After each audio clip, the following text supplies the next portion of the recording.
কথা বলবো ডাকসুতে শিবিরের ভূমিদস্যু বিজয় নিয়ে। দেখুন, বাংলাদেশে একসময় সবচেয়ে জনপ্রিয় ছাত্র সংগঠন ছিল জাতীয়তাবাদী ছাত্র দল, এবং ছাত্র দলের জনপ্রিয়তা এমন তুঙ্গে ছিল যে ছাত্রদের সাথে ভিড় দেওয়ার মতো অবস্থা ছিল না।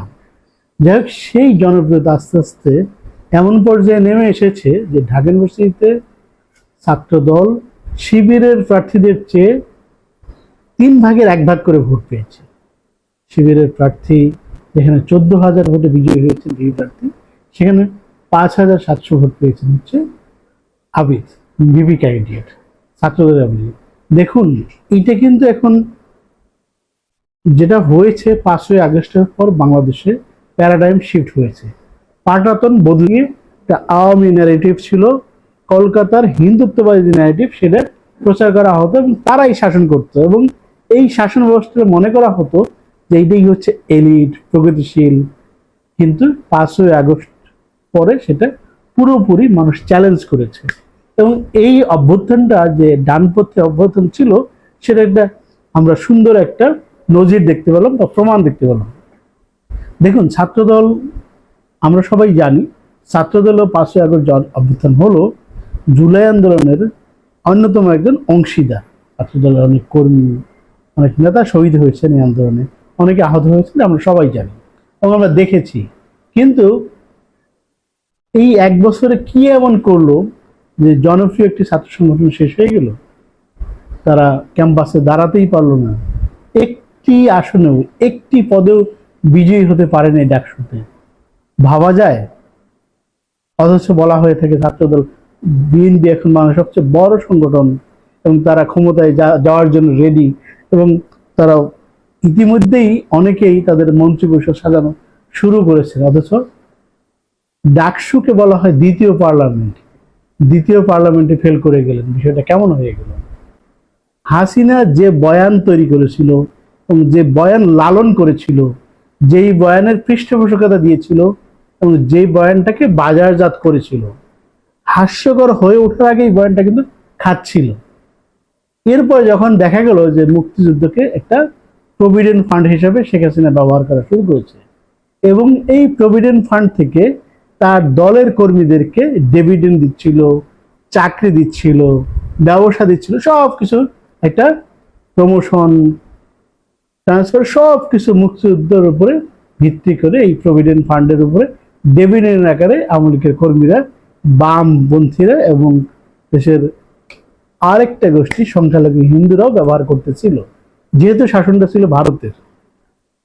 কিন্তু 5ই আগস্টের পর যখন শেখ হাসিনা পালিয়ে যায় টপ কমান্ডারদের নিয়ে এবং $235 বিলিয়ন চুরি করে নিয়ে পালিয়ে যায়, তারপরে যে দলটা রইল বিএনপি, সবচেয়ে বড় দল, এবং 17 বছর তারা আওয়ামী লীগের দ্বারা ফেসবুক চরমভাবে নির্যাতিত হয়েছে, নিপীড়িত হয়েছে এবং নিপীড়নের শিকার হয়েছে, তারা কিন্তু শুধরে নিল না। ঠিক আওয়ামী লীগের ন্যারেটিভটা তারা ধারণ করলো, এবং তাদের যুবদল এক নেতা তুমি কে আমি কে, বাঙালি বাঙালি, কিন্তু জিয়াউর রহমান এত বড় একটা আদর্শ, এত সুন্দর আদর্শ থাকতে সেটাকে বাদ দিয়ে তারা নিল আওয়ামী ন্যারেটিভ। এবং এই রাজনীতিতে ন্যারেটিভ কিন্তু খুবই গুরুত্বপূর্ণ। ঢাকা ইউনিভার্সিটির শিক্ষার্থীরা সবাই মেধাবী, তাদের এখানে ভুল ন্যারেটিভ দিয়ে কিন্তু ভোট পাওয়া যাবে না। কারণ 5ই আগস্টের পরে জেনজি কিন্তু চিনে গেছে কারা দেশপ্রেমী, কারা ভারত বিদ্বেষী, কারা আওয়ামী বিদ্বেষী। দেখুন, ভারত বিদ্বেষী একটি ভোটও কিন্তু বিএনপি বা ছাত্রদল পায়নি। তার প্রমাণ হচ্ছে ভারতের যারা এলাই, ভারতকে যারা পছন্দ করে, আওয়ামী লীগকে যারা পছন্দ করে, সেটা একটা তথ্য আমরা দেখতে পাই যে জগন্নাথ হলে এখানে হিন্দু ছাত্ররা এবং অন্য ধর্মীরা বসবাস করে, এইখানে কিন্তু সাদেক কায়েম এরকম ভূমিধস বিজয় পেলেন, সবার চেয়ে অনেক বেশি ভোটে জয়লাভ করেছেন। তিনি মাত্র 5টি বা 7টি ভোট পেয়েছেন। তাদের জিএস 7টি, এজিএস ফরহাদুদ্দিন 5টি ভোট পেয়েছেন এবং এজিএস মহিউদ্দিন পেয়েছেন 7টি ভোট। এই যে ভোটের হিসাব, বাদ বাকি ভোটগুলো পেয়েছেন হচ্ছে ছাত্র দলের প্রার্থীরা। তাহলে কি বয়ান ফেরি করেছে ছাত্রদল? যে বয়ানটা ফেরি করেছে তারা হিন্দুত্ববাদী, হিন্দু জনগোষ্ঠী যারা ভারত পছন্দ করে তারা নিয়েছে। সুতরাং এই ভুল বয়ানের কারণে ছাত্রদল হেরে গেছে, এবং আমি ছাত্রদলকে অনুরোধ করব তারা যেন কোনো মিথ্যা প্রপাগান্ডা বা প্রচারণা না চালায়, এই ফলাফলকে, নির্বাচনকে অস্বচ্ছ, খারাপ নির্বাচন এসব বলে যেন গালিগালাজ না করে। কারণ আমরা দেখতে পেয়েছি যে শিক্ষক নেটওয়ার্ক, বামদের একটা সংগঠন, শিক্ষকদের যে সংগঠন সেটা শিক্ষক নেটওয়ার্ক, তারা নির্বাচন পর্যবেক্ষণ করেছেন এবং তারা বলেছেন ভালো নির্বাচন হয়েছে এবং সকল ছাত্রছাত্রী যারা ভোট দিতে গিয়েছেন তারা ভোট দিতে পেরেছেন। এখানে ভোটের কোনো কারচুপির সুযোগ ছিল না, সব জায়গায় ক্যামেরা ছিল, খুব সুন্দরভাবে সুষ্ঠুভাবে ইলেকশন হয়েছে। এইখানে মানে হ্যাঁ, যদি কারচুপি হয় সেটা মেনে নিতে পারতাম যদি 100 ভোটে ফেল করতো। আপনি তো ফেল করেছেন 8,000 ভোটে। 8,000 ভোটে বা 9,000 ভোটে ফেল করলে তখন কারচুপির অভিযোগ কিন্তু করা যায় না।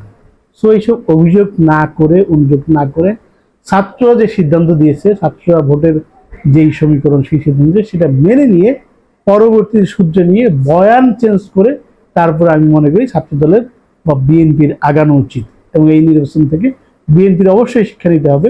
কারণ সামনের পথটি বোধহয় খুব ভালো হবে না। কারণ তারা যদি শুধরে না নয়, বয়ান যদি চেঞ্জ না করতে পারে, নতুন বয়ান যদি বাজারে না আনতে পারে, তাহলে কিন্তু এই ফলাফল জাতীয় নির্বাচনে প্রভাব বিস্তার করবে। ধন্যবাদ।